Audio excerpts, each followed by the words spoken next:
les amis et bienvenue dans ma cuisine de campagne. Et entre nous, ça fait du bien de plus se cacher derrière son petit doigt. C'est vachement agréable. Alors aujourd'hui, on va se faire une recette. On va se préparer quelque chose entre le coulis de tomate et la sauce tomate, mais spécialement pour mettre sur des pizzas. Parce que nous, on adore la pizza, comme beaucoup d'entre vous, je suppose. Et c'est vrai que l'hiver, c'est vachement agréable. On se fait notre pâte à pizza. On fera une recette plus tard. Et on met notre coulis maison. Pour ça, j'ai besoin de tomates que j'ai ramassées dans le jardin il y a déjà quelques temps. Les tomates, je les ramasse vertes maintenant parce qu'elles ne mûriront plus. Et je les laisse dans des cagettes mûrir. Je vous montre ce que ça donne. Regardez-moi ça. En fait, ça mûrit super bien. Vous voyez? Elles sont plus ou moins... Celle-là est abîmée. C'est pour ça qu'aujourd'hui, je vais faire une sauce. Vous voyez? Ça mûrit vachement bien. Et comme ça, on ne perd rien. Allez, go, c'est parti pour la recette. On y va. Alors, la première étape va être très simple. Elle va consister à râper nos tomates. Tout simplement pour ne garder que le jus et la pulpe. La peau, ça ne nous intéresse pas. Alors, on en perd un tout petit peu, mais regardez, vraiment pas grand-chose. Hein. Elles sont tellement mûres. Regardez-moi ça. Hop, allez. C'est parti pour la séance de râpage.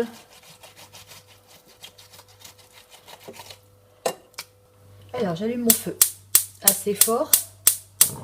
Voilà. Je vais mettre toutes mes tomates que j'ai râpées dans ma gamelle. Voilà.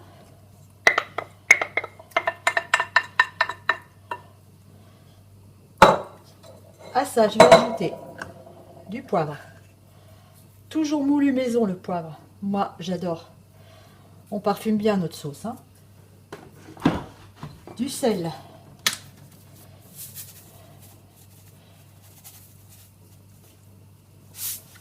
On va mettre une belle cuillère à soupe de sucre en poudre.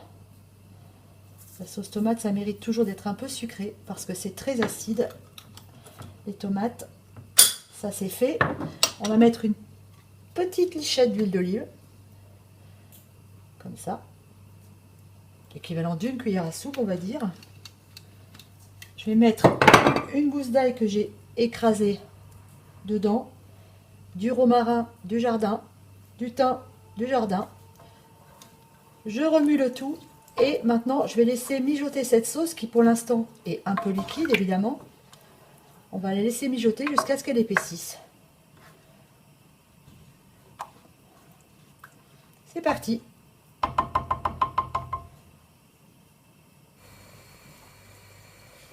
Ma sauce bout, elle a une belle couleur. Hein. On voit que c'est des super tomates du jardin. J'ai une petite inspiration d'un coup. J'ai envie d'ajouter une petite feuille de laurier et aussi un tout petit peu d'origan. Hop, voilà. Je n'ai pas mis tout à l'heure, mais je pense que ça va être bien. Allez, on mélange tout ça et on continue à laisser bouillir. On est à peu près à mi-cuisson. Maintenant, j'ajoute une petite boîte. Ça fait l'équivalent de 2 cuillères à soupe de concentré de tomate. Voilà, ça va lier ma sauce.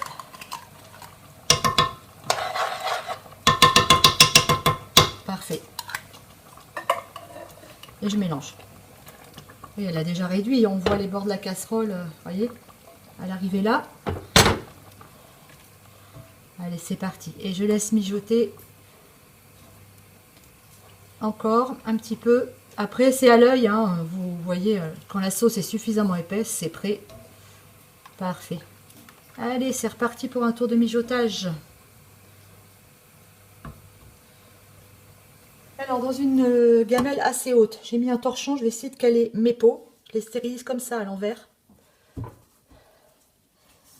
On va essayer de les caler afin qu'ils ne s'entrechoquent pas pendant qu'on va mettre à stériliser. Comme j'en ai pas, j'en ai 4. Hein. Ah, c'est chaud. On va avoir de quoi faire 4 pizzas. Ça, c'est super. On va mettre celui-là ici. J'essaye de les caler à peu près correctement. Et puis, ce que je vais faire, je vais quand même mettre des poids dessus. Ça, comme ça. Je vous montre après. Voilà, histoire que ça bouge pas trop pendant que ça va bouillir. Ok. Allez, je mets des pois là-dessus. Histoire de les empêcher de bouger si possible. Voilà, je vous montre ça. Et voilà, la préparation, c'est parti. Maintenant, j'ai rempli ma gamelle d'eau. Maintenant, je vais mettre à bouillir. Et dès l'instant où ça bout, je vais laisser une petite heure. Et voilà les amis, notre recette est terminée. J'espère qu'elle vous a plu. Si c'est le cas, n'hésitez pas, abonnez-vous. J'en ai plein d'autres à vous faire découvrir. Regardez ça comme c'est joli. Je me suis même payé le luxe d'aller me chercher des petites étiquettes sur internet. C'est joli, c'est mignon comme tout. Et puis ça va être super bon surtout. Allez, à bientôt pour une nouvelle vidéo.